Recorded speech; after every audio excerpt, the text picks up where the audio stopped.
Hey, what's up, Mr. Miami? I am the newest member of the Freestyle Club. Try that one more time. Sure. This is Mr. Miami, and I am the newest member of the Freestyle Club. That didn't sound like you at all.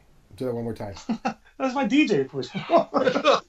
This is Mr. Miami, and I'm the newest member of the Freestyle Club. One more time. Slower. What do you want me to say? Okay. This is Mr. Miami, and I'm the newest member of the Freestyle Club. I was just kidding. You got it on the first take. Perfect. Warning. The Freestyle Club contains adult language. It is intended for mature audiences. Listener discretion is advised. This is Freestyle Club with your hosts, the unknown admin, Rafael Reyes, and CPR, Jose Ortiz. Hello and welcome. Welcome to another edition of the Freestyle Club. My name is CPR Jose Ortiz, and I'm joined by the unknown admin, Rafael Reyes. What's good, you bastards? And joining us on the third chair, we have a guy with a resume so long that I had to write everything down. The man behind DMA Magazine and the freestyle reviews in the mid-90s. Part of the Women Extreme Wrestling and the Urban Wrestling Federation, and could find him on Freestyle is Not Dead. We welcome Steve, Mr. Miami O'Neill. Gentlemen, thank you so much for having me a part of the show today. Oh, wait. Welcome to the club. I forgot. And on the second page, also Gecko Records, which we'll be discussing. Oh, yeah. I remember that thing. That is the thing. I remember that. He named everything else for that. We are here to ask that very important question. Can we have an honest conversation about G.I. Ho from Women Extreme Wrestling, probably the most popular woman in WXW history? Is that correct, sir? It's Women's Extreme Wrestling. But before that, it was Dangerous Women Wrestling. And before that, we were actually Glow with two O's. So it's a long, complicated story that will be told one day when I have time. But yes, G.I. Ho was one of our main stars, homemade talent that we developed. She was an exotic dancer at one time with some athletic talent, and combined both worlds together, and we created this cult phenomenon. She was something special as far as in that realm. So at one point in time, another person attempted to impersonate G.I. Ho, Miss Garcia, and we won't mention her first name, but she appeared as G.I. Ho at one of your events. So in wrestling, as you know, Jose, that it's called a work, and it's part of a show, and basically she was a great talent, and I saw Miss Garcia one day, and I'm like, oh my God, you look like somebody that I know, and I have an idea, and she's like, well, it sounds crazy, and she came down to a show we did in Philadelphia. The original G.I. Ho was not available. She was no longer interested in doing wrestling, and I had a little spot that could move the meter a little bit with the crowd, maybe draw some people, tease like that the original G.I. was going to be there. Because if it was done right, and to this day, and until I'm saying this on this show, her friends from back then are still upset with her because she didn't say hello to them in the locker room. That we brought her out as a surprise. And we rushed her out. As soon as the spot was done, it was a lights out, so the building lights go out.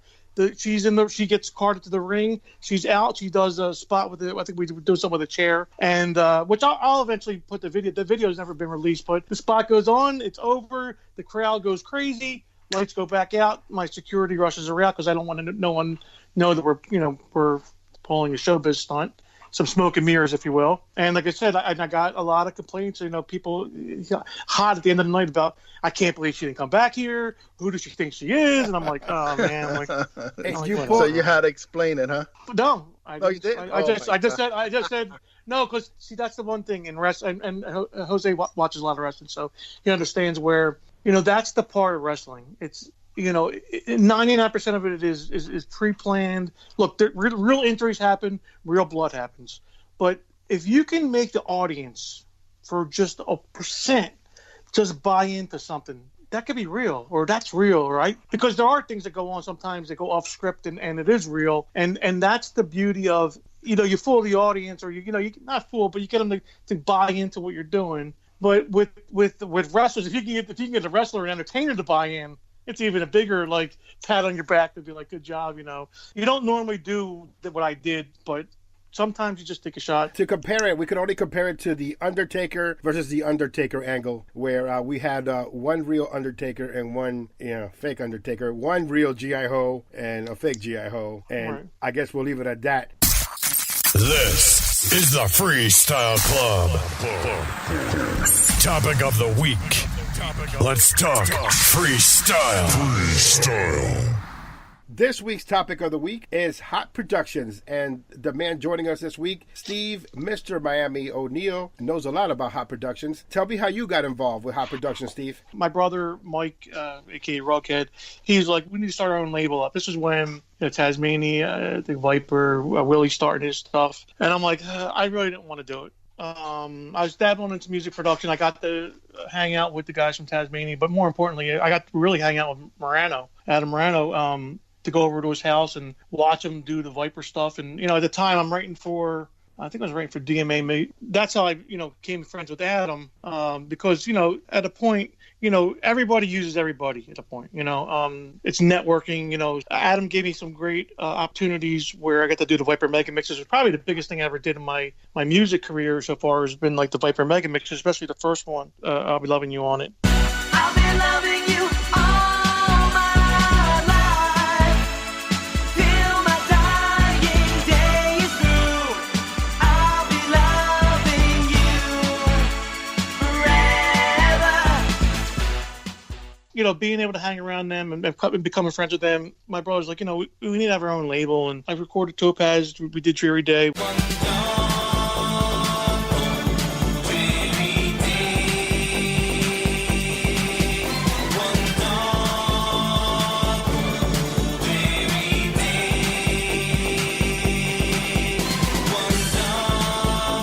We did a licensing deal with Tolga and Summit, which I would love to be able to put all my stuff out with Tolga.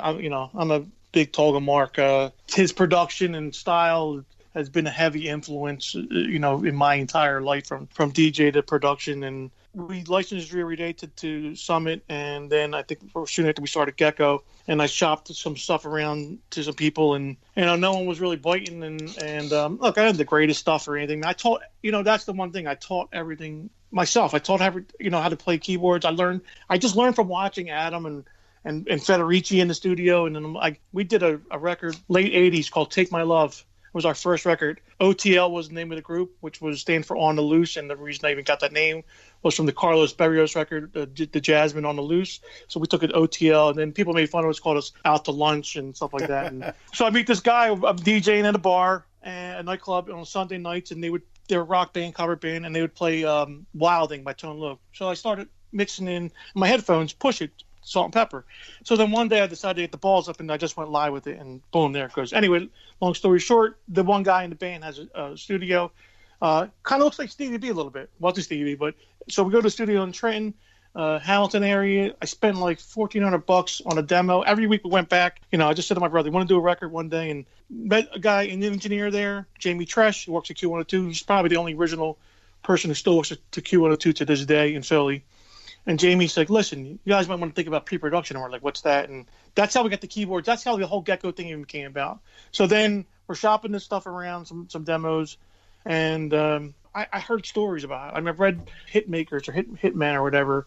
I don't know if either one of you guys read that book. But basically, it's like the mob and payola. And there's Henry Stone in there, who's like the owner of Hot Productions and TK Disco and all these crazy stories. I mean, crazy stories about, ripping artists off and all that stuff. And I'm like, just my brother, I'm like, we're probably the same as a lot of guys. We're like, all we need is one record.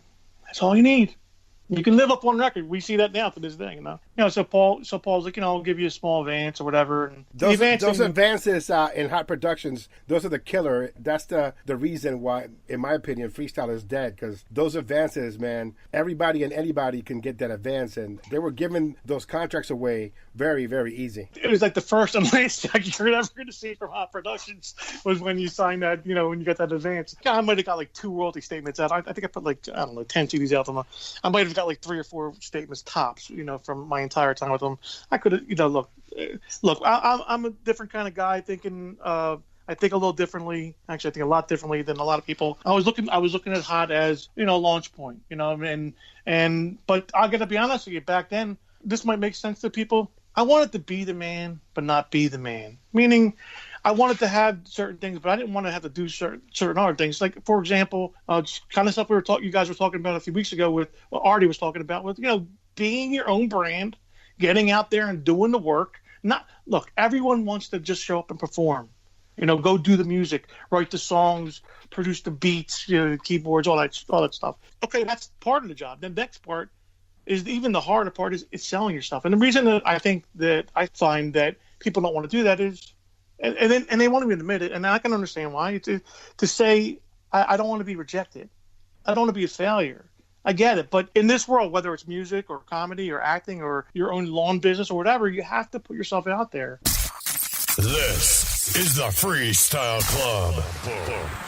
To give a little introduction of Hot Productions, 1989 they had Bianca Records with artists like Seventh Heaven and Rocco and Cherokee. In 1989 they introduced Hot Apple with Tony Marino, Toga, and Jerry Biggs. 1993 I think is where they hit it really big with Tasmania Records because they had volumes 1 through 4. And I think that's when freestyle really returned. And they introduced Yonda, Stephanie Bennett, Miguel Reyes, Payne, Sammy C. And then later on you would see that the quality of the contracts were getting very loose when it came to Hot Productions. And then you would see labels like Tango and Luna and East Coast and NTB, Detour, Idol Makers, and all these people that were just getting these distribution deals with Hot Productions. And there's Advance that in the beginning was about $5,000, and then through time it just kept on declining and declining and declining until it became $500. They looked at it like comic books almost. I remember Paul Klein saying basically, it's going to keep putting stuff out,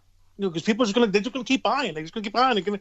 And I was like, when we did Gecko, like if you can go back, and I can't say this for 100% fact, but I'm almost positive. If you go back to like when we put the Gecko Volume 1 out, I was like hell bent. I'm like, you know what? Because one of the problems with freestyle is people don't know the names of the artists, let alone names of the song, and they definitely don't know what they look like. So I'm like, I'm going to put artists on their pictures and stuff.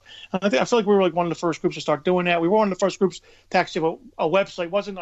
I didn't know anything about the web, but we had a site. It was a wpmusic.com/gecko. I paid like, I don't know, $100 for the year. This is when the internet. This is when like LaRouche, the Freestyle Nation chat room was going, and things were starting back in the early days. And I'm like, we have to have a website. Like, we were one of the first freestyle. It wasn't our own website. Like, we didn't know. You know what I'm saying? Like the technology, we didn't know the technology. But I'm like, I think this internet thing is going to be a pretty big thing. And I think it's. And my brother was like, I don't know if we should waste $100 on it. We don't really have that much money to begin with. Because my brother was the main guy who really would help, like get things financed. He'd work extra jobs, or he'd always be doing some kind of side hustle, like doing a keg party in the woods, or like picked apples today. Let me ask the unknown admin a question. Ralph, when did you become familiar with Hot Production? Oh man, that had to be towards the end of when I was phasing out of freestyle, kind of more into house, reggae, and that type of music, because I think back in the early 90s is when they went to SoundScan, so you wasn't hearing dance music. Forget about freestyle. Dance music altogether was gone from the radio.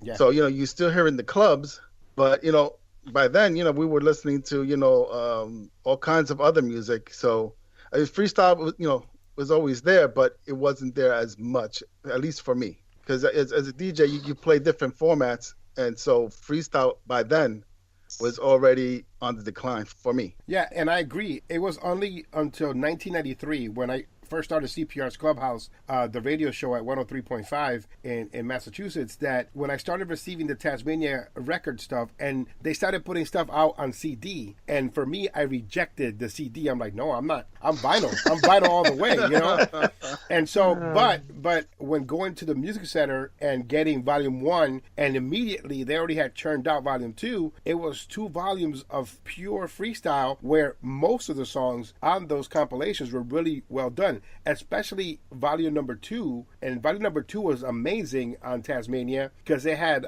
Pure Pleasure, Sammy C. It had so many great songs on that Tasmania Volume 2 that you had no choice but to start playing these songs from these compilations. And I was elated at the fact that I started this new radio show and I was featuring new freestyle that people were actually going to the music center to buy after listening to Clubhouse dance music and CPR's Clubhouse, which were separated back then, and it was two different shows, and they would go in and purchase those CDs, which to me was crazy because I was a vinyl guy. Now, Jose, do you seen the favor, and if I'm mistaken, just correct me, but your favorite Tasmania, like first Viper, you were taking Tasmania over Viper Records? I would say that Viper is the most successful, and to this day, that guy is probably cashing checks. Go ahead, finish your story. If you want to learn more, I'll give you a little more information about them if you want. But yeah, of course, that's what you're here for, sir. You're the expert. Okay. You're on that third chair. You know. All right. I was just curious because, like you said, you talk about Tasmania a lot, and I agree with you. I think the earlier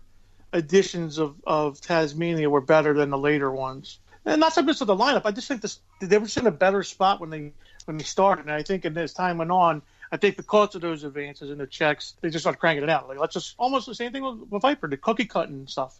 You know, they just kind of keep getting volumes out. That was the game. Yeah, if you listen to Viper Records, it's the same melody for every vinyl for the most part, and every compilation it starts off the same. It's the same keys, the same. You could write the same song for each individual production of Viper for the most part, and it's the same thing. It's this la-di-da-di-da flow, and nobody kind of caught on to it back then, but you still played all those songs, and you still put them on rotation. I mean, for me, back in '93, when I was first starting out, it was Viper, and then a little bit after Tasmania. I love all the faces of Adam Morano, even though in the later parts of his career, we kind of, started to walk away from his style of freestyle, but we can't say that he can't be credited for being one of the pioneers of getting that movement back on the radio, because Collage, I'll Be Loving You was, in fact, one of the greatest songs to ever hit commercial radio that is freestyle. So we can't discredit that. But then after that, you have all these different freestyle songs that came out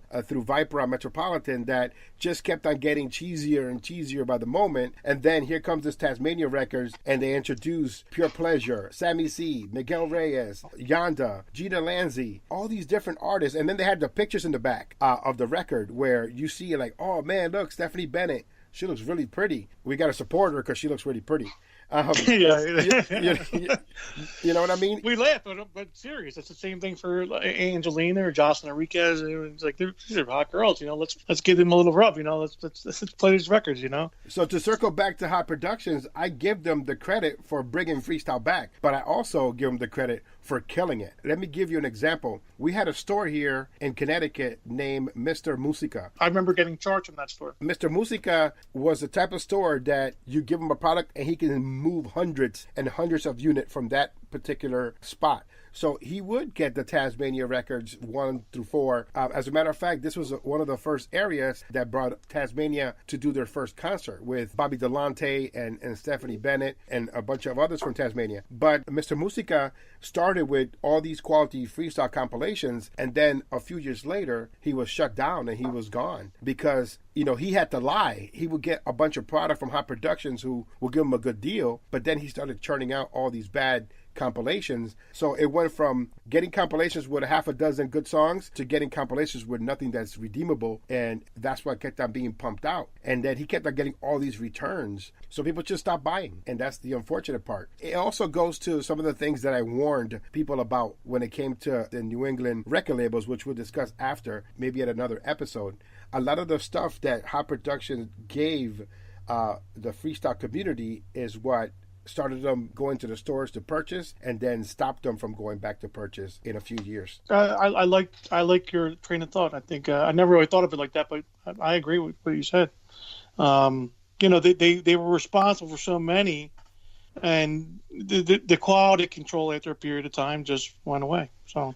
Yeah. But some of it wasn't just them. There were other producers, legit producers, that were creating alter egos and fake labels just to pump out comps to get paid on those. Yes. It wasn't just them. That was going on with real producers that were creating just comps to get paid. The quality wasn't there either for those. I understand the alter egos like Tommy Dick, which was a name that a couple of producers used because they were putting out a compilation and all they wanted to do was just put crappy songs on there and set it to hot for the advance.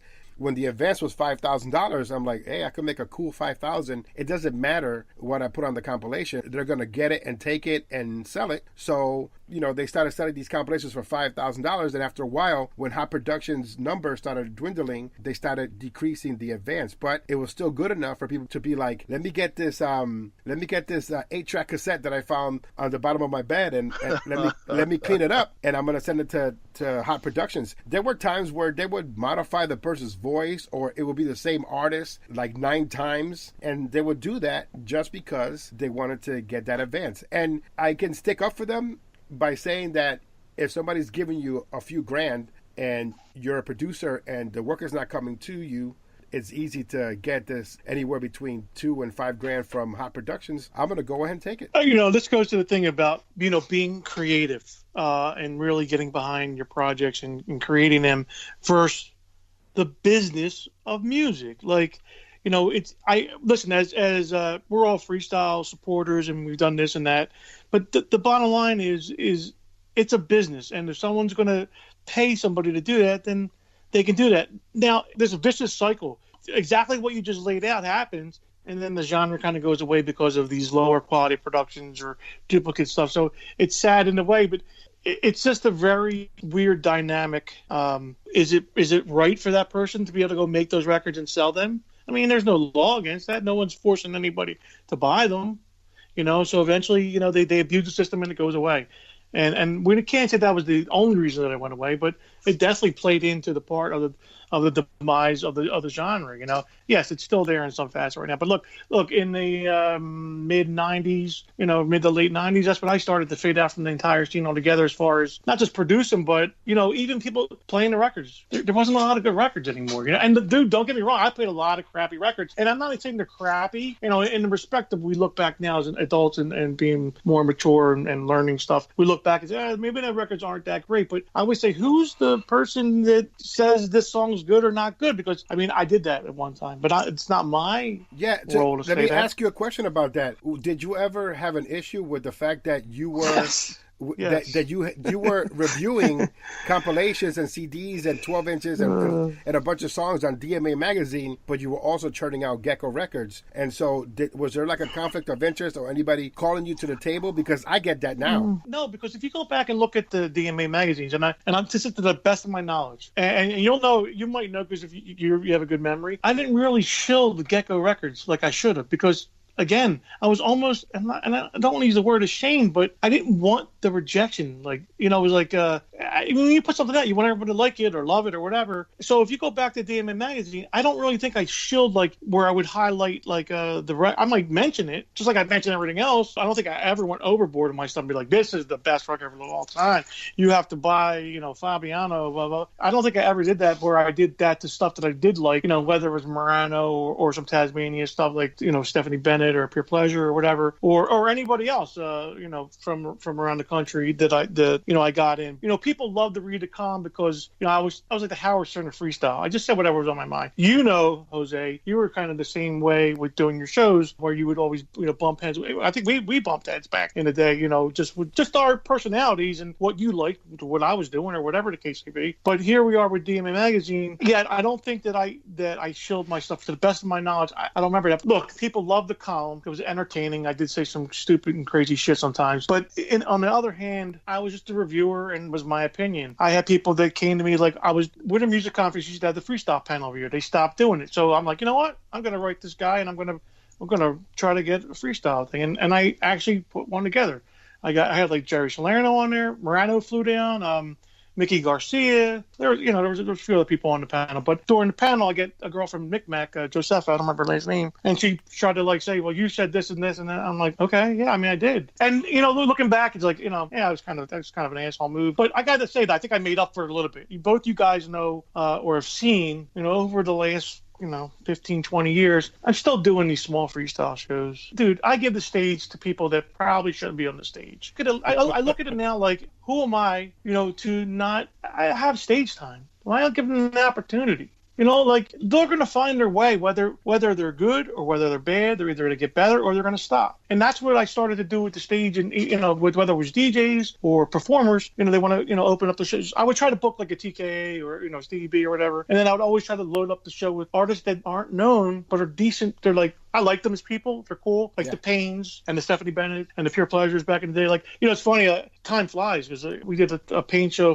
2 years ago with we put like a little band together. And Gennaro says, you're the first person that booked us 25 years ago. Those are the same stories that we share here as well. The reason why I asked you that question in regards to Gecko Records and you shilling your brand is because I got scared myself that I was attempting to do the same, manage my own artists and put out my own content to the point where you are afraid to push your brand because people will talk favoritism, and that sucks sometimes. You do have some people that are that you represent that do have talent, and you want them to rise to the top and have that opportunity. It happened here with Adelise when I managed her and we put out her first song. It happened internally within the artists that are on the label, and it happened with the people that you surround yourself with and that are in the area trying to do the same thing. I will say this: everybody here had a click, and every radio station had a specific brand that they were pushing back in the 90s. I understand what you're saying. Could there be a conflict of interest? Maybe. I don't know. But let's say this. But, dude, I don't know your whole situation. But if I have to guess, and I can say I don't know, and if I'm wrong, then you can say, correct me if I'm wrong. You probably work for free. You do this because you love it. And all that time, dude,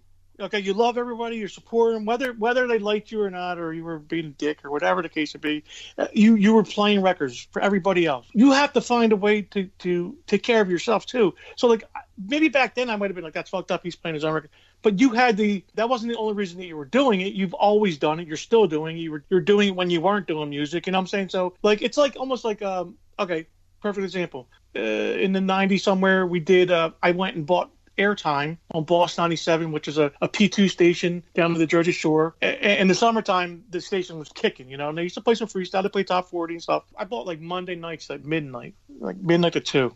We would go in before, and we did the deal and all that stuff. We got sponsors. We had Hoagie Places. We had labels, Polygon Studios, Tasmania, Viper. They all gave us check, and I played the records, and they set us down. We did a rotation. I don't think I ever played in like the 8 or 10 weeks we were on. I don't even think I played a Gecko record, and we had the record label at the time. I don't even think it was because I was scared, dude. I think for me, it might have been. Like I said, there was definitely anxiety. There was definitely that, like, someone's like, I didn't play our records a lot at the clubs and bars. And there are times I was working 5, 6, 7 nights a week, but I wouldn't even push my own shit. I'm not done, dude. Like, I still want the one, but I have other things going on, man. Like this conversation is a great conversation because it kind of leads into, where I'm starting to go with my next project, as far as the history of all this stuff, because you have a lot of knowledge, because like I said, you've been doing this a long time, like myself, where you have a very good grip and angle to see what was going on with the Hot Productions thing. Paul Klein and Henry Stone and Joe Stone and Rama, as much as I was mad at them through the years for different things, for neither not getting paid or not getting on royalties, they gave me an opportunity. I got a chance to do something, and that's what I've always said. Like, I'm appreciative of the opportunity to do stuff, and that I know that if and when the day comes I ever do it again, I know what I'm going to do different. I know I'm going to do it this time. And I think that this show, your show, the Freestyle Club, every week's been, I love it. I listen, as soon as it comes out, I listen to it like pretty much right away. I always text Ralph, put a comment up, because I think the conversation is good. Yes, you can have a conversation about freestyle. Everyone's not always going to be happy. In fact, right now, I'm talking about on my personal page about this freestyle show that happened at Wells Fargo this past Saturday. I heard some people talking about, singers off key, not happy with the show, sloppy. I just asked people, like, what's your opinion? Because I wasn't there. Some people's like, yo, you do enough of this or whatever. And I'm like, no, not enough. We're having a conversation. You have to understand, these artists charge a lot of money now, a lot more than what they ever charged. And the thing is, the houses are going down. The houses aren't going up. It costs money to do these things. And what's going to happen is these people are going to outprice themselves where they're not going to have these shows anymore. That's what's going to happen. And if they keep performing and singing off key, and look, they can have off nights. I have off nights DJing or hosting. I mean, Ralph, you said when I sent you the one podcast I did with the Sergio interview. You're like, I didn't know you DJ'd, and I'm like, why? You're like, yeah, I've never seen you because to your credit, you've given other DJs the stage on your events. You know? Yeah, when you used to come down to Route 1, I was always running around. I was like, okay, DJing, I'm only gonna make so much money. So then I started doing flyers and house promotion, and I'm like, okay, so then I got like 10% of the bar. Like people thought I owned Route 1 because the owner allowed me to be fluid and to give out some drinks, and like I wasn't going crazy or shit. But people were like, you own this place? I'm like, no, I don't own it. Like, and they think to this day, I think they still think I own it. I never owned the place, man. But I was just trying to do something. I was trying to make more money, and I was trying to like if I put 2 different DJs on, maybe those DJs can bring 5 or 10 people. And if I have, these opening acts, I'm like, look, you have to try to bring some people, man. Like, I'll give you the stage time, like 5-10 minutes, or whatever. Can you bring 10 people at least? Like, help the night. And that's what I was doing. Stupid, dumb, whatever. It was just an angle I was trying. No, I think it was smart. Yeah, well, it was good. But it didn't work. It really didn't work. I like the fact that, every time I went, there was a different DJ. And, and some DJs had the skill level and some really didn't. Some cleared the floor. But there was one that I really liked, the technicians. If it wasn't that fact that you had these rotating DJs, you had video DJs. I've never seen a DJ mixing freestyle videos. Yeah. That was DJ Wheels. And DJ Wheels. And that's complicated because, first you have to have a song with a video. And then, that's it. That's your playlist. Any song that has a video. That's the only thing you can play as a video DJ, right? Yep. So, that was complex and I love that. But, again, like you said, it was hit and miss. Some DJs were really good, and I was impressed. And I was like, hey. And then there was other nights where the DJ just didn't have. He had a bad night. Yeah. So like even like now, like I did the show, the Philly Freestyle Summer Jam, whatever, in June, and we had Deneen and some other Stephanie Bennett. I really didn't have fun, man, because I'm really trying to tighten up. I'm like, there's some things I'm trying to do, so I'm really trying to tighten up the ship. And I was running around like a madman. I didn't even change into my outfit. And I just want to make sure everything ran smooth. And the thing is, anyone who knows me and sees me do it, I try to do everything. I try not to put anything on anybody else. And I wanted to be perfect. And it's not always perfect, but like I want to make sure nothing goes wrong. But honestly, like that night, I would have just loved to DJ for like an hour, just to really be able to DJ. I haven't really. There's been a few times at Bench Warmers we had a small place in Philly that we're doing that I was able to DJ a little bit. I'm actually thinking about September doing just a DJ night, where I just DJ, like, because I really don't get a chance to do that, and that's part of my soul. Like, but the problem is like Jose was so gracious with my intro, with my resume. I'm doing everything I love to do. You're wearing a lot of hats. That's the thing. Yeah, I wear a lot of hats, but the problem is like, so like to make the money, I got to make sure that we have people in the building. I got to make sure, the bartender has what she needs. Like, so it's like look. You guys know freestyle music in general. There's not a whole lot of money to be made and the stuff we're doing, unless you're doing big shows. But then if you're doing big shows, you have a big budget out, and you have to have bigger rooms, and the bigger rooms may not do what smaller rooms like you to do. It's like, so people Steve, always say you should do this, or you should do that, or you should do this, you should do that. I'm like, exactly. You should put your own money up. Put your own money up. Put your own money up. And when you want to do. There's been decisions, things I've had to do that it's uncomfortable, but like, Every time that a show happens for freestyle, we have a Monday morning quarterback telling you what you should have done, and it happens so often. Every time that somebody gets an opportunity to attempt to tell you behind the keyboard what you should have done, when they don't know anything that comes with the responsibility of putting on a show, making sure that people get there, but also the artist. You have to sometimes pull teeth to get the artist to promote the show that they're on, that you're paying them for. And it's not just a lot. Like, hey, dude, like if you have a Facebook or Twitter, whatever, can you, like, I always tell people, like, I don't need you to promote the show a day before the show or the day of the show. What we need is when we start 90 days out or 60 days out or whatever, and I start posting. Look, I post a lot, and I get it. I don't need you to post as much as I do, but I mean, it is your shit. I mean, who promotes you the way, you know what I'm saying? Like, if you don't promote yourself, how do you really want people to, and this goes for the big artists too, man, to be honest with you. Some of the artists they're lazy, selfish. We don't know what they've been through. They've been through the ringer. They had bad experiences. Some of them are just doing it just because they can do it and they get the money. I can't blame them. I mean, dude, you guys are both, we've all heard horror stories, how they were treated, how they were fleeced. It happened for years. It wasn't just 1 or 2 times they got dicked over. And again, and I'm going to play devil's advocate, and people hate when I do this, but again, them artists didn't have a gun to their head, that they had to sign a contract, take a check, or whatever. Raf, we had a discussion about some artists and some labels and stuff, and I said, look, no one, this producer or record owner is an evil, Dr. Evil, he's the bad guy. In the world in which we live in today, there's so much opportunity to do, and to forget that stuff. Stop living there and use what you did for today. Do you think that Hot Productions created a lot of fake legends where they should be asking for 10 grand a show? Let's brainstorm for a second here, guys. Did Hot Production really ever get behind, besides maybe Stephanie, not Stephanie Bennett, but Stephanie? Like, did they actually got behind and made a mega artist? I think one. Go ahead. Miguel Reyes Jr. Miguel Reyes Jr. is one that was played on B96 Chicago. In this area is the only song that we really got behind every radio station that played freestyle. Why did you get behind it? I was going through a breakup at the time, and I think there was one Okay. there was one particular Saturday, because my show was on Saturdays from 6 in the morning to 3 in the afternoon, where I just played the record over and over again because of my breakup. But I digress. I think that people got behind the song and Miguel Reyes because they felt it. It was a song that at that time resonated with them. What ended up happening is that people that were booking shows in this area, Miguel Reyes, and so, he made money here. I know that. He made money in Chicago, and so I think that he's the only real successful one for a while. He had a great run for a few years from the Tasmania Records brand and Hot Production. From my perspective, though, I would say none. Not to the level of a George Lamont, Judy Exactly. Torres. Jose, you did like a technicality. So like I said Hot Productions. So like the song Miguel Reyes, an artist, resonated with you. But did Hot Productions actually get behind that artist? And did they pay radio promoters? Did they buy advertising? I'm going to probably say most likely not. I don't know for a fact. I got free But records. I'm not saying that the song wasn't good. The question was, what artist did Hot Productions bring to the table to a huge status? And like I said, the only freestyle one I really can remember, Drums of Love. But again, that wasn't a mega selling artist. See, like a Miguel Reyes was on a sub-label, like a Tasmania or like a Gecko or whatever. Like, look, Adam Reno was on Hot Productions. Stevie B was on Hot Productions. You know what I'm saying? So Tony Marino, Toga.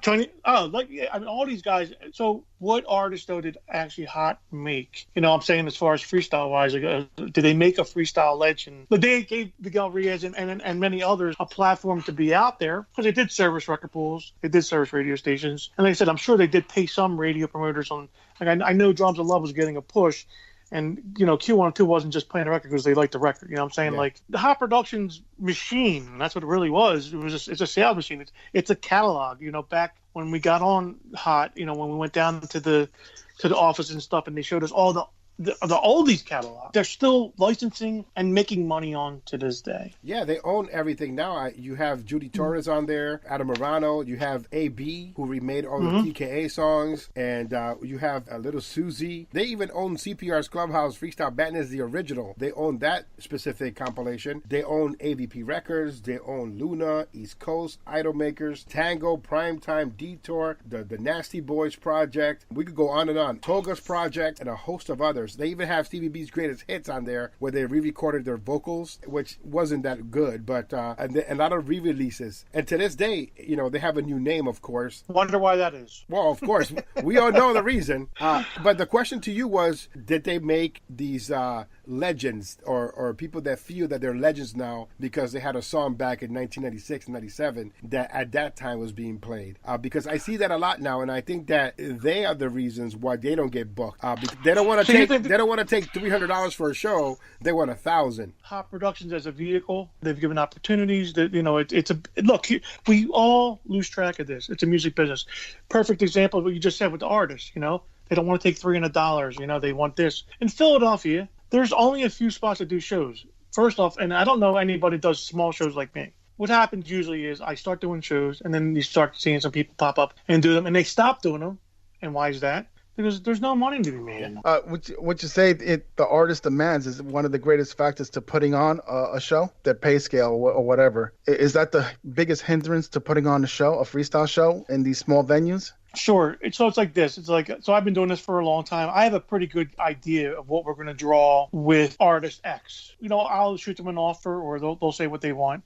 And then I'll say, well, this is the reality of the world that I live in. For example, like Benchwarmers only hold 75 people. Here's how much money can be made. You got to win. Can I have a little bit of taste? Why do I do this? I do this. I like to make money, yes. But look, guys, just like Jose, You didn't just do it for 22 years because you're getting rich off of freestyle. You do it because you like it. Same thing you, Raph. All the stuff you did on the internet with the radio stations, all that stuff. You guys did this for the love. You guys don't have vacation homes and fancy cars because you were doing freestyle music. You do it because you love to do it. The same thing that I do. But we'd also like to make a few dollars at it. So with the artist, I say this is what the situation, this is a scenario. We can work together. Look, as you guys know with internet stuff, people can say a lot of things about people, about deals or whatever the case may be. But here's one constant. I've been doing business with these people for 10, 15, 20, 25 years now. If I was a bad guy and I treated people badly, then these people would not be doing shows with me. Yeah, I have the same issue, Yes. And yes. Everybody has this preconceived notion of who I am and what I am, but there are only a few spots where you can do freestyle shows or people that are putting on small ones. We got Brian Marciniak in Buffalo, New York. We got you in Philly. We got me in Massachusetts, and I can't think of anyone else. Andre Faria may put a small show in New York City. I think that's it that I can think of. Maybe what? I mean, I'm sure there's some people in Texas doing yeah. it. I know Tim does shows in Chicago, but I know they usually do bigger ones. But I noticed that he does kind of like when we do the Philly thing, they're doing their thing over in Chicago, just like you guys do your thing in New England. You guys have people that are local to you guys. And so this is the reason why I tell you that freestyle is a lot like pro wrestling. Territories. Yeah, territories, right? Not a lot of the artists want to travel. They feel that the legends are taking their spot and they refuse to share their limelight, that nobody wants to mentor them. Some of the new school artists, quote unquote, don't want to pay their dues. They don't know what it's like to travel to a radio station to be interviewed. They're not old school like an Edie or someone who, wants to travel and put in the work. There's a lot of great comparisons from pro wrestling to freestyle. The biggest one, though, and you missed this one, the bottom line is the draw. Exactly. So just like you said, like the old school guys are not taking the new school people's spot. Period. The old school people had it because they have hit songs. They are fortunate to be there when this thing started, when we were young and we didn't know any better, and we just loved these songs and they became ingrained in our souls. Nostalgia. When a new artist comes out and they have a hit song, and by the way, it's few and far between, as we know, especially in freestyle, they'll get booked. But the problem is it happens too rarely because of the exposure. As far as mentoring, you can't expect anyone to mentor just because you're new. You scratch each other's back. You tag along, like when we were DJing, my guys would carry records, to learn how to mix or put them on. Like, you can't just expect people just to give you stuff because you think you're the next best thing. And you could be the next best thing. The thing is, if you don't draw, you're not worth shit. Until you can put heads in the building, that's when you can start to demand money. Now, if I come to you and say, hey, Ralph, I'm going to book you for a show to sing your song or whatever, and you're like, well, I live in, New York City, and it's going to, I don't have a car, so it's going to travel or whatever. And so to me, I have to weigh, is it going to be worth it for me to book this guy? Is he going to be able, can I at least break even with him? And how is he going to, is he flexible to work with? Can we do a door split? You know what I'm saying? Like anything creative to try to make this thing happen, because I want to give people, we have hardcore fans that want to see some people, but there's not enough to book. I'm going to use Alyssa B, for example. If I bring her to Philly now, it's going to cost probably $350 for a plane. It's going to be $100 for a hotel, travel, get somebody to bring her back and forth to the place, and you got to pay her something. So now where are we at now? $750? No one knows her here, man. Right, and that's unfortunate because she's very talented. So if you have her like on a Friday and I have her on a Saturday or vice versa or whatever, we can work some. When Al from Lemon Tree was doing stuff, Al would book and he'd be like, Steve, you want to have this artist in? Because he was doing Fridays, I was doing Saturdays or one. So he'd be like, yeah, we got Johnny O coming, we got Cynthia, do you want to piggyback, blah, blah, blah. And that would, work out stuff. But the thing is like a lot of people won't give new people chances, and that's a shame. But, until you can, and it doesn't matter if you're a DJ, a comedian, actor, like you can bring people, you have a job, and the more people you bring, you're going to make money. Yeah. And then not only that, but if you have your own following, you can do your own shows, because so many bars out there that aren't doing shit that will give you the door, and you can take all the money yourself. If you're that great, put 100 people in, charge $10, you get $1,000. But see, they don't want to do the work. But me, I do. Give me that deal every day. In my neighborhood, I can't come to New England and do that same deal because no one knows me in New England. And now you know why Sal Abatello won't book you, because the only way that you're going to get on his stage is you got to go out and sell tickets. And let me ask you this question. These guys are so proud that they won't go ahead and sell tickets. If I had the opportunity to be on a show with George Lamond and Judy Torres and I had to sell some tickets, you know what? I'm going to all my family members and I'm like, you're buying a ticket, you're buying a ticket, you're buying a ticket, and that's it. Let me pose this question to you. Let's say you had an artist, right? And Sal said, we'll just use $1,000. Could be more, could be less, whatever. Not even tickets. I I will do a 5-minute stage time for $1,000 at, I don't know, Lehman Center with George Montique, Judy Torres, blah, blah, blah. But you'll be opening the show. You'll be on the show when it starts. You get 5 minutes at $1,000, and we'll give you a table. You can sell your CDs or whatever, or maybe you can't sell CDs or whatever. But let's say you have the opportunity to do it. Do you do it? If I'm a new artist, I'll take it for free because that's the exposure. No. No. You're paying to play. Or do you want this exposure? I'll still take it. You're going to pay the $1,000? I'll take it. You and Jose will take it, but most of these artists will not. It costs money to do anything. And if you're going to do anything on a big level, especially in the world that we live in, look, it's so easy to do things now, but it's hard, but it's easy. Yeah, does that make sense? Just to say, the only person that's ever done that with me in the 22 years that I've been here that have paid their own concert is Andre Faria. Andre Faria paid the expenses for a show that we did here for our community in Massachusetts. He paid everything. So there are people that take it serious enough to say, yes, I'll take that deal, but he's the only one. And so everybody can say what they want about him, and believe you me, he and I are not on good terms, but you have to respect that kind of hustle. You take all these hot productions people that were out in 1996 and you give them that offer, and none of them will take it because they feel that they're legends or the next legends in our music, and they won't come here for that particular deal. All these people here won't take that deal if Sal give it to them. You pay me $1,000, or you sell tickets, or you do this or do that. But Andre took it, but he hustles his ass to make sure that his artists, one, are paid, and two, that, he gets to have his artists on with all the top names. The same thing can be said with a choice few. There was an opportunity given many years ago by Sal Abatello on who could sell a lot of tickets to be part of the show, and there are some people that sold a lot of tickets and got on the show. Again, you go back to Hot Productions, and many of the artists on here are not going to pay to play. More importantly, they don't have the money, let's be honest. I mean, something you couldn't do that deal every time out unless you were serious about your career doing. I mean, I can understand the point, but it wasn't just them. And more importantly, I mean, there was a big change. It went to SoundScan. That was really the nail in the coffin for freestyle and other dance music, but other forms of dance music like house and club and now EDM, right? That's the big marketing term. They managed to bounce back. And bounce back big, or what's going on with freestyle that it hasn't. And you got to remember that bigger genres have fallen. No one ever threw a Freestyle is Dead concert in a baseball stadium like they did with disco. Since we've gotten the opinion of the DJ and we've gotten the opinion of the person on the third chair, Steve, Mr. Miami O'Neill, who not only was a record label and a producer, but also a DMA magazine contributor. For me, being on the radio all these years and seeing the money that Hot Productions put out became the reason why freestyle declined, and it just kept on getting worse and worse, where everything that Hot Productions put out for a long period of time was trash. I can remember listening to Tango, and I can remember listening to obscure songs from Boca. This is terrible. How we get from Tasmania Records Volumes 1 through 4, AVP Volume 1, all these good music from Bianca Records and Hot Apple to this shit. And just witnessing the decrease in sales at not only the music center, but the greatest asset that freestyle ever had in New England, which was Mr. Musica, where people would come from all parts of New England just to go to that store. And in the end, it was a shell of its former self because it trusted Hot Productions to supply them with good quality freestyle, and it lasted about a year. And then after that, it was just like crazy, crappy compilations. And I can't blame them solely on the demise of freestyle in my area, because we have to in the future discuss all the record labels that we had in this area and all the DJs that had their own little cliques on their own radio stations. But I think Hot Productions, because of those advances, really, really were the devil behind the decrease in freestyle, not only in New England, but anywhere around the world. The Freestyle Club. Freestyle News. Welcome back to the Freestyle Feedback segment. And in our last episode, we actually skipped that segment, and I want to apologize for that.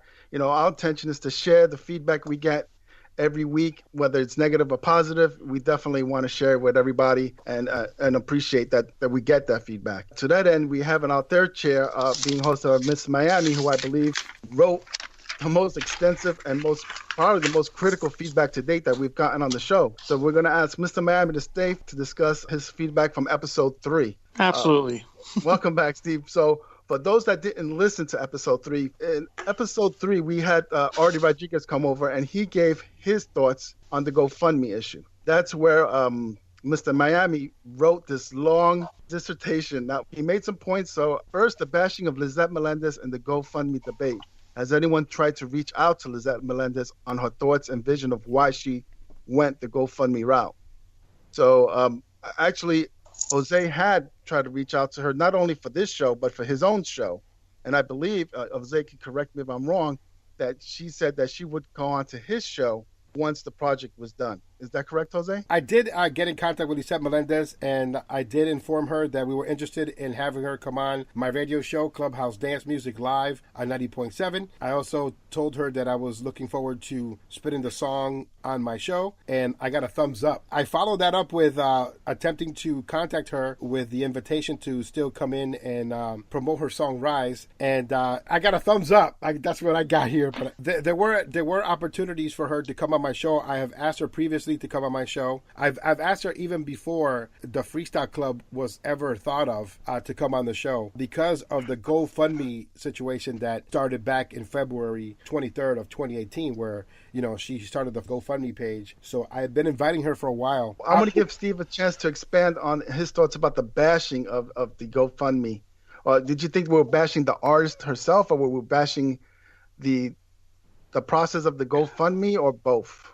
The utilization of the GoFundMe that she decided to utilize that, and putting her through the ringer, and like I said, I was kind of playing devil's advocate, where I try to look at both sides of the fence.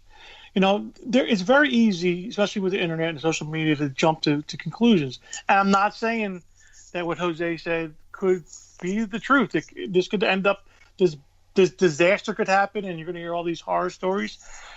But I said, my whole thing was like, well, what if that's not the case? Like, do we really know exactly what is going on? And that's why I said, did somebody reach out to her? And what I meant by that is, like, we talked about this, like, and I didn't even go back, Raf. We had a side conversation, and I was saying, like, did she use GoFundMe wrong? Meaning, was she thinking about using the idea of Kickstarter, which she heard about? People give her money, and then they would get a download or a CD or a video link or whatever the case would be. Did she think that she was using GoFundMe as in that, like she would just get money? And was it ever stated? Like, I didn't even go in and look into the whole thing, because I'm like, I'm not even getting. It doesn't make a difference to me. To me, it's her business. It's her business, and it's anyone who gave her money's business. Meaning, right? Yeah. When I go by 7-Eleven, or I'm at a corner and there's a homeless person, if I have the money or extra money or whatever, if I have cash on me, if I give them $1, $10, $20, $5, whatever, I'm generous sometimes like that. It's my prerogative. You know what I'm saying? So it's the same. Like, now I understand that the thing is that people can get misled. And I do agree with the conversation that you guys had with Artie, where GoFundMe is basically used for raising money for families, illnesses, et cetera, and not so much for business. But I'm sure that there has been some business that have been funded through that, which is fine. Again, not our business what you give money. If you download porn and you pay for it, well, or you know what I'm saying, if you drink alcohol or you smoke pot or whatever you choose to spend your money on, it's your thing. Now, I understand the whole thing with freestyles, like, not just freestyle, but entertainment in general, or just things in general where, things go south, or she wasn't clear on certain things. Like, my whole thing was, well, did they get a copy of the song? I mean, that's the most basic one. And how was there a limit on what they were supposed to give? Or because I don't think GoFundMe has the tiers or reward system that Kickstarter has. No, it doesn't. No, and that was the crux of the conversation. It wasn't bashing Lizette as a person. Right, I never thought you were doing that. I was just saying the whole usage of the. Well, you know what it is? It's the internet. So of course, everyone has an agenda. So when they go back to her or whoever it is that we're talking about for that week, they're going to say, "Well, they were bashing you," and that's not the case, because they don't take time out to listen to the episode. They're just going by what their friends, quote unquote friends, tell them, and and that's how it's going to come across that we were bashing her or we're bashing the GoFundMe, and we were just having a discussion on whether that was the best way of doing it, as opposed to going to a Kickstarter. And again, and if you listen to the first episode, which I did, said, well, everyone else, right, and including Lizette, if she's listening to this, we said it's everybody's decision to make, right? Yes. However they want to spend their money is their business. Yes. And we weren't for it. We weren't against it. We weren't telling people go donate. We weren't telling people don't donate. Right. We put it up on our show notes so people can look at it and make their own decision. And now I believe she's up to 9,000. So, she's almost there. And again, we haven't stopped people from going there. We haven't discouraged them, but we haven't encouraged them either. It's up to the individual to make that choice. That's great that, that you don't slant one way or the other. My thing is, and like I said, I didn't look into this deeply, but I would assume that the GoFundMe didn't have anything about the supporters being reciprocated with some kind of product. The promise of a product wasn't put in the description, all in and all out with the Kickstarter. So if she didn't make her goal in Kickstarter, she would not got a penny if she fell short. Exactly. And I've run Kickstarters. I've gotten some funded, and I've gotten a few that weren't funded for whatever reason. So I know what the battle is to get it funded and stuff like that. So but my whole thing is where I can understand where CPR was saying was, look, the people that are giving the money could be let down, and then they could cause a whole ruckus because But again, nobody held a gun to their head. No one told them to do it. They obviously read it, or they just wanted to give money to her, and maybe everyone's just under their assumptions that they're getting it or not getting it, or whatever the case may be, and they get their hopes up, and that's something that she's going to deal with if for some reason they are expecting that and they don't get nothing. That's something that she has to deal with, and I know what CPR is saying, like it's another mark on freestyle genre. Right. So that brings us back to the second point that you made, where you write, quote, I find it funny that the hosts seem to put all freestyle artists, producers, exec in the same boat on certain things. And let's just use the GoFundMe discussion as point of view, where CPR knows without a doubt this Lizette GoFundMe is going to explode negatively. Now, before I get your thoughts on your comments, I just want to point out something that where I think you're kind of committing the same sin that you're accusing us of, where you say that the host seems to put all freestyle artists and producers in the same boat. Again, there was 3 of us on that episode 1, GoFundMe, and we all had 3 different points of view. Right? We didn't have the same point of view. Each of us had different variations. CPR had his opinion, I had mine, and Angel Manna had his. We didn't all say the same thing. Hold on, I could have misspoke. And then I want to put all the blame on CPR. There you go. Excellent. That's what I want. I have this big pet peeve when it comes to our music, and that is the fleecing of our audience. I have an issue with when people use a medium like GoFundMe for personal gain instead of helping someone who's in need. If a new school freestyle artist were to do the same thing that Lisette Melendez has done, they would get lambasted. First off, no one would give them any money. That's pretty much what happened, too.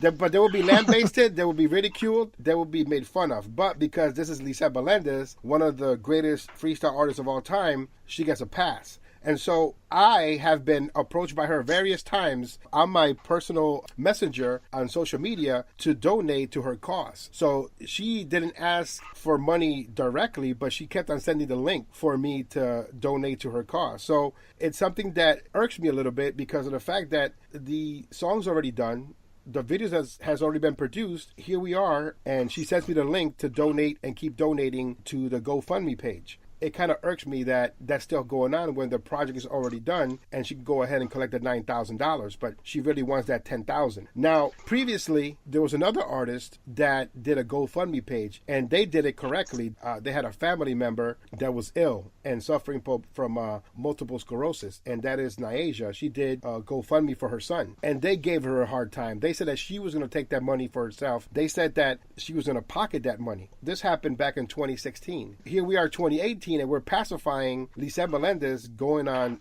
social media and asking people to donate to her. And yeah, it is your prerogative if you want to donate or not. But I keep getting the messages from her saying donate and donate to my cause. I received it this past Saturday and the project is done. I get tired of people fleecing the audience.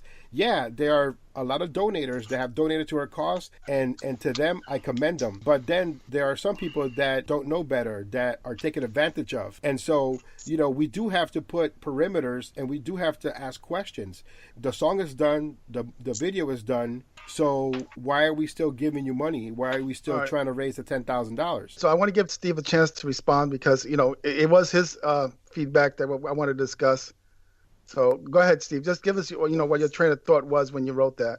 I appreciate the additional commentary you provided, CPR, and I think that like here's the issue is that there's not a full disclosure on what she's doing with it, and that's what's bothering you, and it would be the right thing business practice wise to come up and to publish that so everyone knows what's what.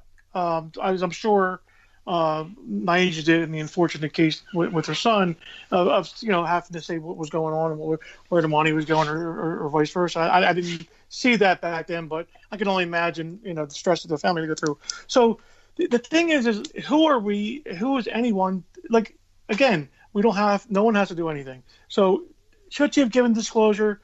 Probably. It would be nice to have, but she doesn't have to. It's her business. Now, as far as her to keep trying to raise money, again, and this is the problem with her not coming into the conversation. And maybe she's not coming into the conversation because we're kind of, even by talking about it, is kind of promoting it to put eyeballs on it. But, who knows what the situation is, what she's using the money for. Maybe she's using it as a recoupment. Maybe she's going to be using that money to put towards promotion because, we know that, it costs X to produce this or everything's various pricing. Maybe she didn't pay nothing for anything. And maybe she's using the money to promote it. Maybe she's not. Maybe she's doing what you said. Maybe she's taking the money. And that's the point. Know. That's the point, Steve. There's a lot of maybes. And like I said, but this all is going to come back on her. And like I said, I understand. And that's my point. That eventually, just like everything that we do in freestyle, somebody's going to call her to the table, and they're going to be asking all these questions, on social media or. And the thing is, she has the freedom to answer or not answer. It's her business. And like I said, it's like anything, dude. Like everybody can say whatever they want. But like I said, I'm not saying that it's right. But I'm not saying it's wrong either. Because like I said, I'm not giving money to her. You're not giving money to her. He's not, money. I did purchase the single. I did pay the $10 to buy the single, and I would have done that whether she raised the funds or not because I love her music and I am a big fan of Lisa Melendez. I have all her projects on vinyl and CD. I'm a collector, and this is not a personal attack on her. It's just accountability is important to me. Accountability and disclosure, especially like when you're doing something like this. So it's going to come back if she doesn't do the right thing or whatever that may be in each supporter's mind, then she's gonna have to deal with that when the time comes. Does it put a mark on freestyle? Yeah, but I say this like this: I don't really know you personally. I don't know Raph personally, and you guys don't know me. So people can say whatever they want about all three of us, right? But the people that know me. You know what I'm saying? So but you can't control, and that's what I hate about social media is you can't control what people say about you. Once it's out there, it's out there. So it never can be taken back. So and unfortunately, like I said, we don't know what her true intentions are. She's not saying anything. So it's like it's the freedom to do, whether it's her or the supporters, to give money, not give money, to do whatever. Would it be nice to have a disclosure? Absolutely. So people get, they get their product and they don't feel like they're getting fleeced, And if they do get fleeced, it's an unfortunate situation. But again, no one's forcing them to give money. And dude, you could be 100% right. And if it turns out you are right, I'll be more than happy to come back on the show and say, Jose, I don't want to be right because when it comes comes to our music, we always have that negative cloud. There was a certain time when you have a freestyle show, and then the next day somebody would go on social media to trash it. Remember that, Ralph? Every time there was a freestyle show, the next day somebody will say something negative, and they'll have a different account of what happened that night. But part of it too was people were writing reviews of the event that didn't even go to the event, so they were basing their opinion on someone else's opinion, which social media. Right, that's social media, and it goes back to the communication being open. Like I said in the first episode, we don't know what her plans are because she hasn't made that part of it clear. It could be something's wrong, or it could be that she's just not communicating it. Her plans openly, right? It could be that she's waiting to get the money to pay everybody off on that, right? Because there's such thing as consignment where you get it and then you pay once you get the money. So it could be that, it could be other things, but more importantly, this is what it comes down to. This is not unique to freestyle, right? Because Kickstarter is not bulletproof against scams and other shady dealings. And again, I have to repeat this: I'm not saying that that's what's going on. If anyone that's been paying attention to Kickstarter knows, Star Citizen raised $185 million, and 6 years later, we still don't have a game. This is going to be great. It's been a long time since we got a good space sim. And Chris Roberts is back on board for this one. He's been saving up all his ideas for this. I'm definitely on board. This is a man who knows how to make some great games. Go ahead and take my $30. 2 years, that seems kind of early, but I'm sure it'll be great. So this is 2 separate games now. This website layout is terrible for new people. Is it a game package? Does Fly Now mean playing the game? Or is this subscription based? Do I have to buy Squadron 42 separately? Why are all the game packages ships? Oh my god, these prices. $15,000? What's happening? Well, I guess people are buying this. Why is everyone buying this? What's the deal with Star Citizen? This is not just freestyle, right? This is when you go the crowdfunding way. So what happens? You have people like Chris Roberts that's on the fire. You have games like Elite Dangerous. You have games like No Man's Sky, where they go this crowdfunding source way. It leaves a bad taste in people's mouths. So when the next person comes up with a good idea, people hesitate to back it. And that's what happens in freestyle. That's what, what Jose has been saying all along. That's what happens in freestyle when something goes bad here and there and it just continues to happen. Less and less people are interested in investing in anything freestyle. The same thing with the gaming community. Less and less people are inclined to fund anything new because they've already been burned in the past. I'm still waiting to fly my ship, for Star Citizen, get into the ship. I could do things, but I can't play, the way it was intended to be played when it started 6 years ago. In closing on the feedback portion of this part of the podcast, my intent is for Lisette Melendez to come on the Freestyle Club or TPR's Clubhouse or Clubhouse Dance Music and just have a conversation with us. I'm not trying to attack her. I don't want to attack her. I'm not going to attack her. I just want some clarity and some information.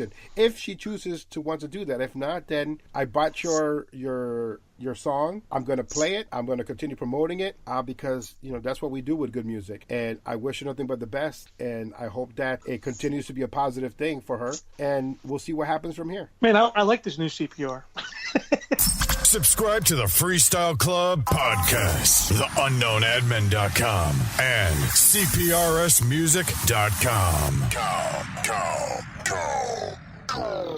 So let's get back to the third chair with Steve, and now let's focus on him. I love the Freestyle is Not Dead series. When Good, because I'm canceling it. So. Oh, well, there goes my question. I'm like, when are we going to hear more? I'm actually going to change the name of the podcast, actually. The Freestyle Club Part 2, Electric Boogaloo? Hey man, that was a great movie. I've always liked the Freestyle is Not Dead because everyone was always saying that. And I thought it was a catchy thing. And that was something we did. It was my podcast I did when DeeJay Dansky was running Latif's La Radio. So that was where it started at. And I liked the title. I wanted something that was going to stand on its own. And I got the imaging done on my own and all that stuff. And I liked it. But I hate always having the title with the word "not" in there. I like the Freestyle Philly connection. No, I don't want to do that either because I don't want to be just pigeonholed in my area. So actually, I have something even better, something that I've been using to promote my shows, and it was actually done with dual purposes because I had a feeling eventually I would like to do. I'm not going to do exactly what you guys do. I'm going to do kind of what I do, where I'm playing music and I'm going to do interviews and different format than this, but freestyle, and play all kinds of stuff where you have your classic stuff, you have your useful stuff, you have stuff that like pop artists, like you played LaBouche last week, like that, like stuff like that, where it's like hybrid stuff where it's not necessarily freestyle artists, but these songs are freestyle. Where if the style keeps evolving, it should be around this area. Because I have a problem with a lot of the stuff that's come out over the last 10, 15 years. I just don't think it's groundbreaking. I think a lot of producers and artists have mastered the 1991, 92 sounds of freestyle. There's not a lot. And I'm not exposed. I don't listen to it a lot. I will admit that. And when there's a good song, I did like the Legendary. I thought that was a good song. They're few and far between. I think the last one that caught my attention a while back was I think a guy's name was Frankie Boy. Is that his name? Yes, Frankie Boy. Yeah, that record was good. It sounds like George Amon Jr. It's actually Frankie J, who was Frankie Boy, but he did come out with something new recently. This should be played at high volume, preferably in a residential area. Let the music take control. Let it move your soul. Just let it be, baby. Feel the rhythm in your heart. Dance until the dawn. Just let it be, baby. Let the music take control. Let it move your soul. Just let it be, baby. Feel the rhythm in your heart. Dance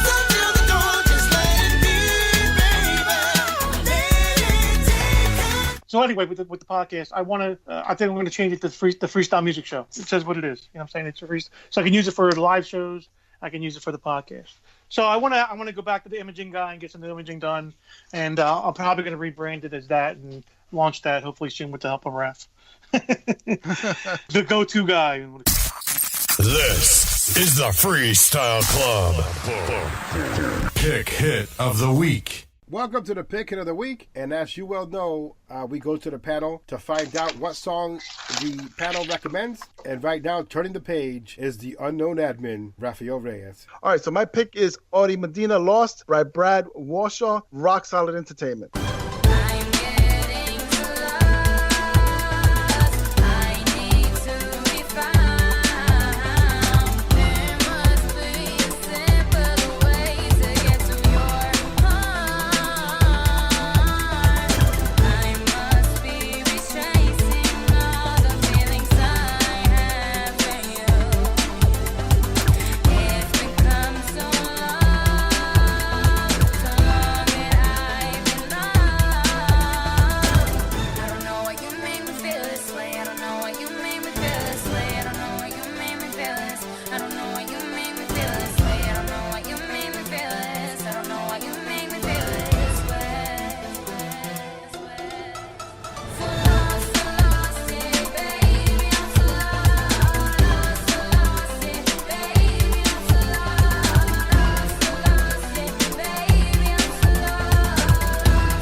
On the third chair, Mr. DMA himself, Steve, Mr. Miami O'Neill. What is your pick of the week? Okay, so it's not necessarily a freestyle artist, but I feel that this song is like a hybrid freestyle song. You may or may disagree or agree. No Tears Left to Cry by Ariana Grande.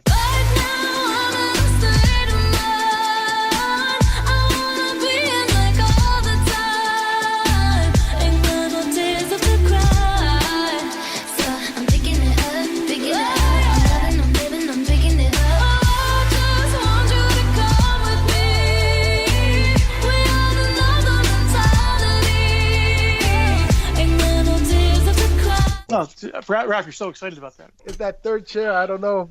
Listen to the song. Go back and listen to it.